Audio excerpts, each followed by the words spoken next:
Mark Studios, and in the house, Gordon Fellows, President, Mississippi Bankers Association, are actually on TV, which is always available at SuperTalk TV, my friends, and C-Spire, Channel 70, as you well know. Gordon Fellows, President, Mississippi Bankers Association. Gordon, good morning, sir. How are you? Good morning, Paul. Thanks for having me today. Can you hear me loud and clear? Yep, I got you if you've got me. I got you loud and clear. A little snafu a couple of Okay, Sonny and Cher, stop. I got you, babe. So there we are.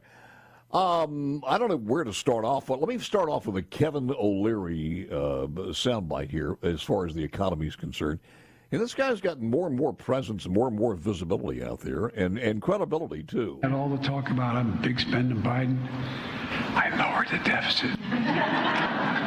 Well, that's Bidenomics in action. And whether he's creepily whispering or ineffectively shouting about the strength of economic policies, Americans don't appear to be buying his assurances. According to a new Reuters Ipsos poll, the economy remains the top concern for Americans. Kevin, what do you make of this? It's true. The problem with the policies so far and the multiple bills, including the CHIPS Act and, of course, the Anti-Inflation Act, whatever you want to call it, is just massive spending, but it's the target of where that spending went. Here's the problem. Most of it's going to the S&P 500 companies. They only represent 40% of the economy. What we haven't seen is the unintended consequence that's now we're seeing is that we're starving small business in America. We throw billions to Intel and nothing to a guy in Champaign-Urbana who's running a shop with 58 employees. His cost of capital, because of these rapid rate hikes, has gone through the moon. It went from maybe 6 or 7% now to 20%. He can't raise any capital because the regional banks have stopped lending to him as they wait to see what the new liquidity rules are. This is why I was on the Hill. I was banging the drum up and down the hall saying, everybody, let's wake up to what's happening to my small companies. I got 34 plus companies. They can't raise a dime. There's no Bidenomics for them. They have no capital, and that's a big problem, and it's manifesting itself. Those are the people that are looking for cheaper toothpaste and all the issues that are going around inflation. Core inflation is not down. Core inflation, the real inflation that hurts a small individual that's trying to live off $58,000, they're getting killed. And this will show up in the polls. This will become political, but we've got to save small business right now. We have to do everything in our power to make sure they get access to capital. This is a problem that's only 6 to 8 weeks old. You talk to anybody running a small business between 5 and 500 employees, they cannot raise any money. That's bad economic policy, and that's because Biden's focused only on the big guys. Campaigning on Bidenomics is such a risk because not only are you telling people don't believe what I'm feeling, believe what I'm telling you. It's also a risk because if we do go into a recession, it has a name, and it's Bidenomic. The average American since Biden took over has been cost anywhere from $5,000 is the lowest estimate I've seen to $34,000 in inflation. That's real money. Think about you lost anywhere from $5,000 to $34,000. It's extraordinary. So the question is, how are our member banks from the association dealing with the small businesses out there now to compensate? Because in the state of Mississippi, I mean, we're built on small businesses being a rural state. Yeah, small business is the backbone of the state, and I'm glad you're bringing this up, Paul. There is an underreported rule that's being finalized right now that's actually part of Dodd-Frank. Dodd-Frank actually turns 13 years old this week, right? It was signed into law on July 20th, 2010. It's not fully implemented yet, right? There are still pieces of Dodd-Frank that are being worked out by federal agencies 13 years in. So there's a small business data collection rule that's being worked on right now that's been finalized, and we are waiting for the implementation period to finish, right? So we're preparing to execute the rule as we've been told we have to by the regulators, and it's statutory required. It was part of Dodd-Frank. But this is a really good example of government expansion and overreach. This particular section of Dodd-Frank was 3 pages of legislative text. It included a requirement for banks to collect less than 15 pieces of data about small businesses. When the Consumer Financial Protection Bureau finalized the rule earlier this year, that 3 pages of legislative text ballooned to almost 1,000 pages of rules. Wow. And that less than 15 pieces of data that have to be collected balloon to almost 90 pieces of data, right? So if you think about, what that's going to mean for small businesses who are used to calling their bank and saying, hey, look, I've got an opportunity, right? Think about a plumber, all right? I've just got a new job. I think I can install pipes in a new building. I need some new equipment. I need to be able to get it today. Can you give me credit so I can go buy the thing today that I need to get the job today? That speed of approving credit for small businesses is about to get much slower because banks are going to have to comply with all this data collection for small businesses now. And it's going to be really confusing to small businesses who are used to sort of just saying, you've known me forever, bank. Relationship banking is a critical piece of the economy in Mississippi. So a small business who is used to sort of having a deep relationship with their bank is now going to be asked all sorts of questions that they're not going to expect, right? And so it's going to slow down the process, and it's going to make the borrowing process much more complicated for small businesses. And again, this is part of a law that was passed 13 years ago, right? So we've been talking about this for over a decade. Why did it take 13? If it was so good, wrong, you're going to make it really hard for small businesses, and they kind of got it wrong anyway. If it was so good, why did it take 13 years to implement? It doesn't make sense. That's a good question. I could pontificate on that for a long time, but I think I would bore a lot of people. For people who don't know this, and we've lived through the Dodd-Frank situation. I mean, that whole situation was catastrophic to the economy. It's another one of those. If you're waiting on government, then you're screwing up. I remember reading some stories, Gordon, that the people who could not afford a $200,000 or $300,000 home at that particular time because they had barely enough income to rent a small apartment, it was equity back then. We've got to get these people into. So they moved them into a home that they could not afford. It collapsed. They were counting everything, even their welfare or SNAP benefits, as part of the income to get that up there. It was just crazy. It was all built on eggshells, and it collapsed. Yeah, that's right. And to your original question about businesses, like the community banking model, relationship lending is the driver for small businesses in America. More than 60% of small business loans are made by local banks. More than 80% of small farm loans are made by local banks. So local banks that are ingrained in their community are a key force for credit for small businesses across the country. And since we're 13 years into Dodd-Frank, since Dodd-Frank passed, when it passed in June 30, 2010, there were almost 8,000 banks that existed in the country. Today, there are less than 5,000, right? So we've seen this huge constriction in small banks, right? The ones that focus the most on the smallest of small businesses, in large part because of regulatory pressure. Before Dodd-Frank, there used to be around 100 new banks formed every year, right? Because new market entrance drives competition, and that ultimately is good for consumers and borrowers, all customers, right? So we should have like 1,300 new banks that have come in to replace those almost 5,000 banks that have gone away. Since Dodd-Frank has passed, we've over that 13-year period, we formed in the country less than 50 banks, new banks. So there are no new market entrants. And there's this consolidation of the smallest of small, and that's a real challenge for small businesses. So yeah, I think one of the parts about that, going back to Dodd-Frank when all of this was happening, and people were trying to package all of these deals, these mortgage deals, and everything else was, and they knew it was bad economics. From what I read, it was bad economics, but They didn't want to have anything a stain on their resume to stop a merger. And it was a hell of a lot of mergers going on at that particular time. Yep. So in the final question to just end that one, and again, Gordon Fellows, President, Mississippi Bankers Association, is my guest. Gordon, is there anything that can be done about that? I mean, this would take more legislation or something. Right. I'm sure it's going to take some bipartisanship between the House and Senate, which doesn't look like that could happen. But when we come back, is there any light at the end of the tunnel there that might be hopeful that we could sidetrack this or delay this? That's the first question coming back in a moment or two for Gordon Fellows right after this.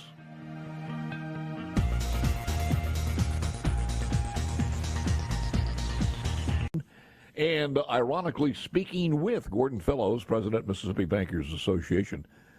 When we left, we were talking about, is there anything that we can do? Is there a possibility that this is could be sidetracked or delayed? What's your thought on that, Gordon? Well, so it's statutory, right? It's Section 1071 of the Dodd-Frank Act. And so the Consumer Financial Protection Bureau has to implement the rule. I don't think there's going to be congressional agreement to undo any of it, right? The Senate Banking Committee actually right now has only passed one bill in the last 2 years in Congress. And that was in response to the Silicon Valley Bank failure, right? So it continues this sort of cycle of overreacting and reacting incorrectly to perceived crises, but which is what Washington does pretty well sometimes. But so I don't think there's going to be congressional action to undo this. So it becomes a question for the courts, right? And there has been a lawsuit filed in Texas to stop implementation of Section 1071 because it went so far beyond the statutory requirements. The legal argument is sort of like, well, we think the regulators overstepped their bounds here. But there's also another case. Again, this rule is being written by the Consumer Financial Protection Bureau, which is an agency that was set up by Dodd-Frank. When the agency was set up, they were excluded from the federal appropriations process. So they just get money. They don't get money from Congress. They get money from the Federal Reserve, and they sort of have a blank check. And so there's actually a case before the U.S. Supreme Court right now that will be ruled on this October that questions whether or not that funding structure for the CFPB is unconstitutional. And if the Supreme Court finds that indeed the funding is unconstitutional, then that would put a question over sort of every rule that they have written over the last 10 years, including this. What is kind of funny about this also is anything, because you said this, you implement rules to stop a problem, especially in the banking industry or any economic engine. Is there a problem, go in and fix it.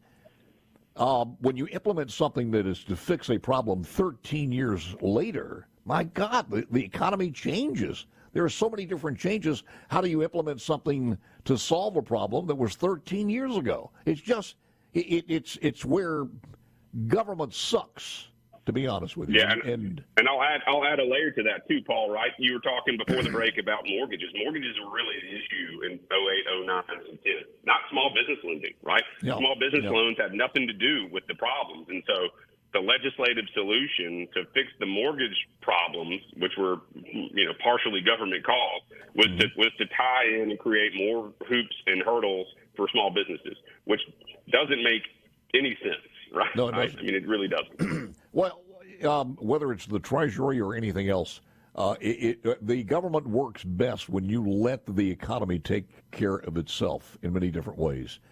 Just like the private marketplace, let it take care of the EV, the evolution of the EVs and the batteries, et cetera, and not have the government interfere. One soundbite here. There's a place for good regulation of banks, right? Regulation is focused on safe money and sound banking practices. That is an important part of the system. But when federal agencies sort of go beyond that safety and soundness bar, you get unintended consequences. Yeah, I don't think anybody argues with the implementation of the FDIC. I mean, that restored confidence to a lot of people who were saving money. According to our last poll, 54 to 36% say Donald Trump did a better job handling the economy when he was president than Biden has done so far. You aren't announcing anything new necessarily this week. You are just, sort of highlighting and touting what you've done. Is that enough? Well, what I would say to you is look at where we were when we came into office, when after 4 years of Donald Trump, unemployment was over 6%. And today we are standing here at a time where unemployment is at historic lows. We've seen inflation come down by 50% over the last year. 11 months straight, inflation has come down. We've recovered. Our economy has recovered faster than any major economy in the entire world. And that's happening because of President Biden's leadership. The only way there is a shred of truth to that is you take the final 2 or 3 months when the pandemic hit and we started shutting down. That is the only way to do that. And you base every number you have on that one. I often say, if you take a coach that is a coach and he has a record of out of 10 wins, or 10 games, he's got only 1 win. Well, last year when the stadium was empty and you didn't play football, you got a better record, so you're doing better. And basically that's how they judge most of these numbers as far as the administration is concerned. But everything you hear from this administration is just figures that you have to sit there and say, if you believe that, we've got. And more Americans are joining the labor force. The share of working age Americans who have jobs at the highest level. Total black employment is down 3 straight months now, with 635,000 jobs lost in that spell. Which total black employment is down for 3 straight months. Is the most ever in a 3-month stretch outside of the pandemic. Is that a setback for the administration? And do you look? This data certainly particularly is volatile, and that is something that we understand. So it's most useful to measure in a quarterly basis. So we're going to find a way to parse these numbers, basically. I do want to ask you this, because I've never gotten your view on the banker's view on student loans. Now, if you're not really invested as far as the feds are concerned, but the state loans. So kind of explain that, Gordon, if you could. Yeah, so when a bank or a private lender makes a loan, the incentive structure is around can this borrower repay the loan I'm making, right? And it's unfortunate. I remember a conversation we had with Alan Nunley about this in 2011 when he was in Congress. It's unfortunate that the banking sector has been pushed out of the student loan business. It's become a government program more than a private sector program. And so that incentive structure of sort of making sure that the students borrowing money can repay the private lender that incentive structure doesn't really exist, right? The incentive structure for the government to make those loans is a completely different sort of set of incentives. And so it's an example, I think, of the private market sort of being pushed out of what is an important sort of source or credit product for more in favor of a government-run program. And we're seeing, a lot of debt accumulated by folks who probably aren't going to have the income, from that degree. They're not going to immediately earn the income to offset it, right? And I think the private market would have controlled that dynamic more had the private market been able to sort of provide the product instead of a government agency. Yep. Does that make sense?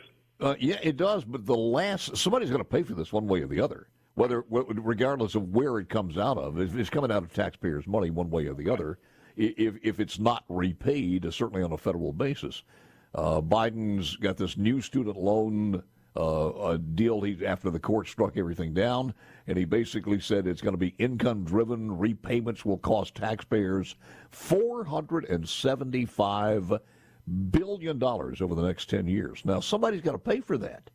And one of the other fallacies is that KJP actually went on and said, look, nobody who has an income over $75,000 and has loans are going to get money. And we know that's not true. Some of these people have a pretty nice-sized loan and went to Ivy League schools. And if they went to an Ivy League schools, they got a degree, they got that student loan, and they're making $75,000 a year, what the hell did we finance them for in the first place? Yeah. So I don't follow the details of this as much as maybe I should because my members aren't making the loans. But I will tell you, to sort of tie both of these things together, you were talking about the economy pre and post COVID before we started talking about student loans. And I read all the time articles and tweets that sort of equate forgiving student loans to the PPP program. And those are really, apples and bananas. They're not even apples and oranges, right? Because, the PPP program was put in place when businesses were closed with a sort of set of criteria that would lead to loan forgiveness. And everybody knew that on the front end, right? And that's a very different sort of attempt or sort of different approach than attempting to change the rules on the back end. I did want to ask you this, and we've been so busy I haven't had a chance to get to it, but Bank of America was ordered to pay more than $100 million to their customers. And can you speak to that when we come back? Exactly what was that? And are we clear of that type of shenanigans in the state of Mississippi? When we return, final segment with Gordon Fellows, President of Mississippi Bankers Association. We are spending some time together on a Tuesday, July the 18th. Bureau, the second largest bank in this country, double-charged accounts with insufficient funds. So, you would think, first of all, that most of the people there would have caught this sooner than later, but apparently went on, and they did it for quite a while. So do we self-police our policies in the state of Mississippi to the point where if there is an infraction like that, it's caught? Yeah, that's a really good question. And we've actually had a lot of conversations within the industry about insufficient fund fees, and a lot of banks have made a lot of proactive adjustments. So, yeah, there has been a lot of self-policing. But I go back to the first segment when we were talking about relationship banking, right? Bank of America is the second largest bank in the country. They don't have a branch here in Mississippi, right? We are really lucky that the largest institutions that do business in Mississippi are all local to Mississippi, right? And they expand outward, and that sort of brings capital from other states into the state. But our banks are all pretty much local banks in Mississippi, and so they're accessible and they're personal and they're part of the communities. When your team texted me last week about, hey, could you do a segment with Paul? I was actually in Rolling Fork at the Bank of Anguilla with the local bankers there and Briggs Hobson, Senator Hobson, and we were talking about what was going on to help rebuild the community in Rolling Fork, and the bank was talking about how they've made over $1 million in grants to small businesses to help them get back on their feet there, right? Grants, not loans, just here, take $1 million, right? And that's the kind of thing that local banks in Mississippi have always done, right? They're there for their communities, and they invest in their communities, and they're a part of the communities, right? Whether it's at Sunday school or at the soccer fields or the baseball fields or just stopping for lunch at the local restaurant, right? The banks and the bankers around the state are deeply engaged in helping build their communities. And so, when these big sort of national banks that are globally systemic have things happen, it always sort of erodes trust in the industry across the country, and we see that as a problem, right?